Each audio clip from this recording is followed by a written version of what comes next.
नमस्कार. आज मी तुमच्यापुढे सोमनाथ ज्योतिर्लिंग आणि मल्लिकार्जुन ज्योतिर्लिंगाची कथा घेऊन आली आहे. आज आपण 12 ज्योतिर्लिंगांपैकी पहिल्या आणि दुसऱ्या ज्योतिर्लिंगाची कथा बघणार आहोत. तर चला कथेला सुरुवात करूयात. शिवपुराणानुसार सोमनाथ ज्योतिर्लिंग भगवान शिवाचे पहिले ज्योतिर्लिंग आहे. हे मंदिर गुजरात राज्यातील सौराष्ट्र भागात आहे.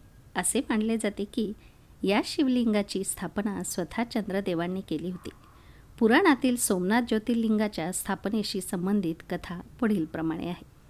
प्रजापती दक्षने आपल्या सर्व 27 मुलींचे लग्न चंद्रदेवांशी केले, तेव्हा त्यांना खूप आनंद झाला.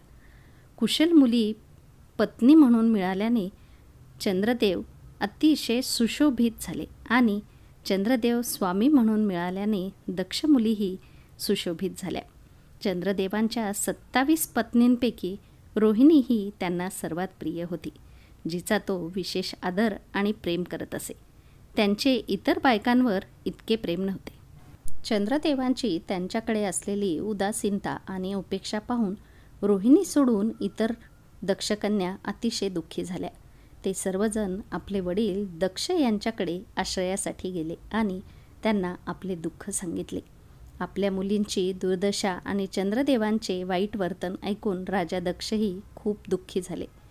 ते चंद्रदेवांना भेटायला गेले आणि शांतपणे म्हणाले, हे चंद्रदेवा, तुमचा जन्म शुद्ध आणि पवित्र कुटुंबात झाला आहे, तरीही तुम्ही तुमच्या पत्नीशी भेदभावाने वागता. तुमच्यासोबत राहणाऱ्या सर्व पत्नींशी तुमच्या मनात सावत्रपणाचे वर्तन का आहे? तुम्ही कोणावर जास्त प्रेम करता तर कोणावर कमी प्रेम करता. असं का करता तुम्ही? तुमचे आजवरचे वागणे योग्य नाही. त्यामुळे भविष्यात असे वागू नका. जो माणूस आपल्या जवळच्या आणि प्रियजनांशी असमान वागतो त्याला नरकात जावे लागते. अशा प्रकारे प्रजापती दक्षने आपल्या जावई चंद्रदेवांना प्रेमाने समजावून सांगितले आणि चंद्रदेव सुधारतील असे वाटले. त्यानंतर प्रजापती दक्ष परत गेले. खूप समज देऊनही चंद्रदेवांनी त्यांचे सासरे प्रजापती दक्ष यांचे म्हणणे ऐकले नाही. रोहिणीबद्दलच्या त्यांच्या आत्यंतिक असक्तीमुळे त्यांनी आपल्या कर्तव्याकडे दुर्लक्ष केले आणि आपल्या इतर पत्नींची काळजी घेतली नाही आणि त्या सर्वांकडे दुर्लक्ष केले. प्रजापती दक्ष यांना पुन्हा ही बातमी मिळाल्याने ते अतिशय दुःखी झाले. ते पुन्हा चंद्रदेवांकडे आले आणि चांगल्या धोरणाद्वारे त्यांना समजावून सांगितले. राजा दक्षने चंद्रदेवाला न्यायाने वागण्याची प्रार्थना केली. जेव्हा चंद्रदेवांना वारंवार विनंती करूनही राजा दक्षचे ऐकले नाही, तेव्हा त्यांनी चंद्रदेवांना शाप दिला. माझ्या विनंतीवरही तुम्ही माझी अवज्ञा केली.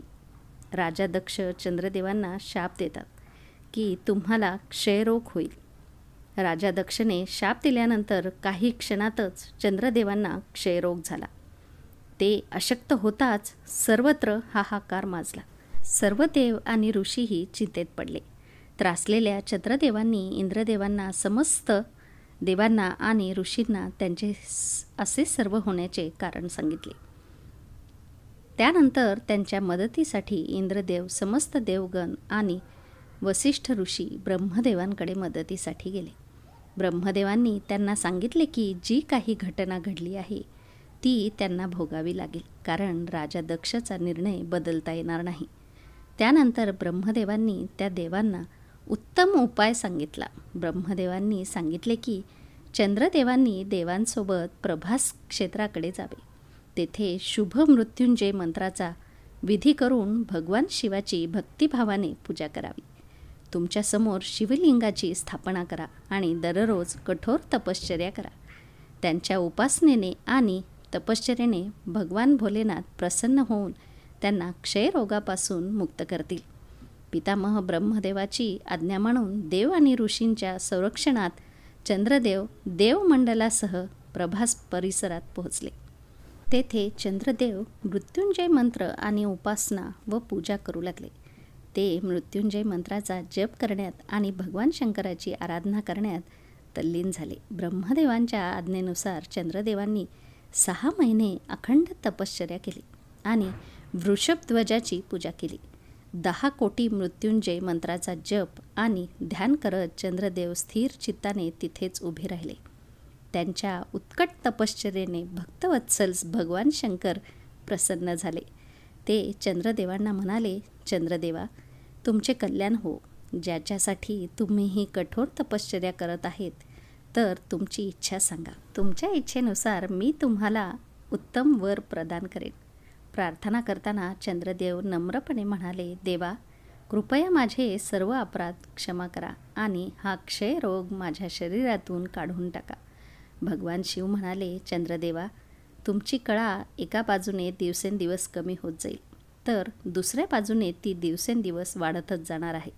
अशा प्रकारे तुम्ही निरोगी आणि सार्वजनिक आदरास पात्र व्हाल. भगवान शंकराचा आशीर्वाद मिळाल्यावर चंद्रदेव खूप आनंदित झाले. त्यांनी शंकराची भक्तिभावाने स्तुती केली. अशा अवस्थेत त्यांची प्रबळ भक्ती पाहून निराकार शिवाचे प्रत्यक्ष लिंगाच्या रूपात दर्शन झाले आणि ते सोमनाथ ज्योतिर्लिंग या नावाने जगात प्रसिद्ध झाले. तर आता बघूयात मल्लिकार्जुन ज्योतिर्लिंगाची कथा. पुराणांमध्ये मल्लिकार्जुन ज्योतिर्लिंगाशी संबंधित कथा अशी आहे. शिव आणि पार्वतीचे 2 मुले, कार्तिकेय आणि श्रीगणेश, लग्नासाठी आपापसात भांडू लागले. कार्तिकेयने सांगितले की तो मोठा आहे, त्यामुळे त्याचे लग्न आधी व्हावे. पण श्री गणेशाची इच्छा होती की त्यांचे लग्न आधी व्हावे. हा वाद मिटवण्यासाठी दोघांनीही आपल्या पालकांशी संपर्क साधला. त्यांच्या आईवडिलांनी सांगितले की तुम्हा दोघांपैकी जो कोणी पृथ्वी प्रदक्षिणा करून येथे प्रथम येईल त्याचे पहिले लग्न होईल. कार्तिकेयने ही स्थिती ऐकताच तो पृथ्वीभोवती फिरण्यासाठी धावला. इथे विशाल श्री गणेश आणि त्यांचे वाहन देखील उंदीर होते. ते इतक्या लवकर कसे फिरू शकतात? श्री गणेशाला खूप मोठा त्रास होत होता. श्री गणेश शरीराने जड असले तरी ते बुद्धीचे महासागर आहेत.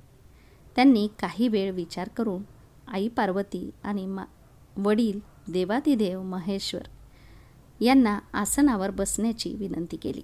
दोघेही आपापल्या आसनावर बसल्यानंतर श्री गणेशाने त्यांची 7 वेळा प्रदक्षिणा केली आणि नंतर त्यांची विधिवत पूजा केली. अशा रीतीने आईवडिलांची प्रदक्षिणा केल्याने भगवान श्री गणेश पृथ्वीच्या प्रदक्षिणेचे फळ घेण्यास पात्र झाले. त्यांचे हुशार मन पाहून शिव आणि पार्वती दोघेही खूप आनंदित झाले आणि त्यांनी श्री गणेशाचा विवाहही केला. ज्यावेळी स्वामी कार्तिकेय संपूर्ण पृथ्वीला प्रदक्षिणा घालून परतले, त्यावेळी भगवान श्री गणेशाचा विवाह विश्वरूप प्रजापतीच्या कन्या सिद्धी आणि रिद्धी यांच्याशी झाला. एवढेच नव्हे तर श्री गणेश त्यांच्या पत्नीपासून शुभ हे सिद्धीपासून आणि लाभ हे रिद्धीपासून असे 2 पुत्र झाले. देवर्षी नारद जे जगाचे कल्याण करतात, त्यांनी ही संपूर्ण कथा स्वामी कार्तिकेयांना सांगितली. श्री गणेशाच्या लग्नाची आणि त्यांच्या पुत्रप्राप्तीची बातमी ऐकून स्वामी कार्तिकेयला हेवा वाटला. या घटनेमुळे संतप्त झालेल्या कार्तिकेयाने नम्रपणे आईवडिलांच्या पायाला स्पर्श केला आणि तेथून निघून गेले. कार्तिकेय आपल्या आईवडिलांपासून वेगळे झाले आणि श्री शैल्य पर्वतावर राहू लागले. शिव आणि पार्वतीने देवर्षी नारदांना त्यांचा पुत्र कार्तिकेयला शांत करण्यासाठी श्री शैल्य पर्वतावर पाठवले.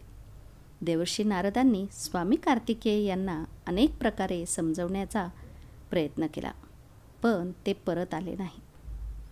त्यानंतर माता पार्वती आपल्या मुलाच्या प्रेमाने भारावून गेली. ती भगवान शंकरासोबत श्री शैल्य पर्वतावर पोहोचली. येथे स्वामी कार्तिकेय यांना त्यांच्या आईवडिलांच्या श्री शैल्य पर्वतावर आगमन झाल्याची माहिती मिळाली आणि ते तेथून 36 किलोमीटर अंतरावर निघून गेले. कार्तिकेय गेल्यानंतर त्याच श्री शैल्य पर्वतावर भगवान शिव ज्योतिर्लिंगाच्या रूपात प्रकट झाले. तेव्हापासून ते मल्लिकार्जुन ज्योतिर्लिंग या नावाने प्रसिद्ध झाले. मल्लिका हे पार्वतीचे नाव आहे, तर अर्जुन हे भगवान शंकराचे नाव आहे. अशा प्रकारे ज्योतिर्लिंगाचे मल्लिकार्जुन हे एकत्रित नाव जगामध्ये प्रसिद्ध झाले.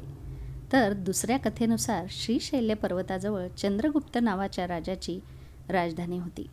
त्यांची राजकन्या काही संकटात अडकली होती.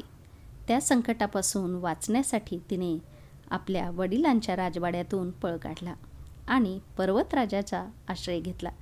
ती मुलगी गुरे राखणाऱ्यांसोबत कंद खात आणि दूध पित असे. अशा प्रकारे त्यांचा उदरनिर्वाह त्या पर्वतावर सुरू झाला. त्या मुलीकडे एक काळी गाय होती. तिचे नाव श्यामा होते, ज्याची ती स्वतः काळजी घेत होती. त्या गायीसोबत विचित्र घटना घडू लागल्या. कोणीतरी गुपचूप त्या श्यामाचे रोज दूध काढायचे. एके दिवशी मुलीने एका चोराला श्यामाचे दूध काढताना पाहिले. तेव्हा ती चिडली आणि त्याला मारायला धावली. जेव्हा ती गायीजवळ पोहोचली तेव्हा तिच्या आश्चर्याला पारावार उरला नाही, कारण तिला तिथे शिवलिंगाशिवाय काहीही दिसले नाही. नंतर राजकन्येने त्या शिवलिंगाच्या वर एक सुंदर मंदिर बांधले. तेच प्राचीन शिवलिंग आज मल्लिकार्जुन ज्योतिर्लिंग या नावाने प्रसिद्ध आहे. या मंदिराचे सखोल सर्वेक्षण केल्यानंतर पुरातत्वशास्त्रज्ञांनी याचे बांधकाम अंदाजे 2000 वर्षे जुने असल्याचा अंदाज व्यक्त केला आहे. या ऐतिहासिक मंदिराला भेट देण्यासाठी मोठमोठे राजे सम्राट वेळोवेळी येत होते. तर मित्रांनो, तुम्हाला ही कथा आवडली असेल तर नक्कीच लाईक आणि शेअर करा. आणि हो, RD स्टोरीजला सबस्क्राईब करायला विसरू नका. पुन्हा भेटूयात उद्याच्या गोष्टीमध्ये.